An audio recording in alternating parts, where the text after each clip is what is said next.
മദ്യപിച്ച് ബാറിൽ നിന്ന് ഇറങ്ങി വരുന്നവർക്കെതിരെ പെട്രോളിംഗിന്റെ ഭാഗമായി നടപടിയെടുക്കരുതെന്ന വിചിത്ര ഉത്തരവ് പോലീസ് പിൻവലിച്ചു.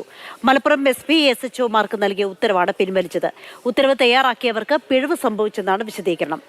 അരുൺ വിവരങ്ങൾ നൽകും. അരുൺ, അങ്ങനെ ആ വിവാദ ഉത്തരവ് പിൻവലിച്ചു അല്ലേ?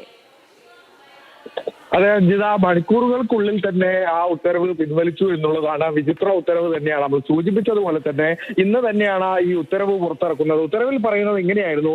അതായത് പോലീസ് വാഹന പരിശോധനയ്ക്കും പെട്രോളിംഗും നടത്തുന്ന സമയങ്ങളിൽ അംഗീകൃത ബാറുകളുടെ ഉള്ളിൽ നിന്നോ പരിസരത്തു നിന്നോ ഉള്ളവരെ ഇറങ്ങുന്ന വ്യക്തികളെ പിടികൂടരുതെന്നായിരുന്നു ഈ നിർദ്ദേശം ഉത്തരവിൽ പറയുന്നത്. അത് വിവാദമായതിനെ തുടർന്ന് മണിക്കൂറുകൾക്കുള്ളിൽ തന്നെ പിൻവലിച്ചുകൊണ്ടുള്ള മറ്റൊരു ഉത്തരവാണ് മലപ്പുറം ജില്ലാ പോലീസ് മേധാവി SP S ശശിധരൻ പുറപ്പെടുവിച്ചത്. ഇത് ഉത്തരവ് തയ്യാറാക്കിയതിലെ പിഴവാണ് എന്നുള്ള ഒരു വിശദീകരണം കൂടിയാണ് നൽകുന്നത്. എന്തായാലും സമൂഹ മാധ്യമങ്ങൾ ഉൾപ്പെടെ ഈ ഉത്തരവ് വിവാദമായ ഒരു സാഹചര്യം ഉണ്ടായിരുന്നു. പെട്ടെന്ന് തന്നെ ഈ ഉത്തരവ് പിൻവലിച്ചു എന്നുള്ളതും കൂടിയും ശ്രദ്ധേയമാണ് അഞ്ജിത.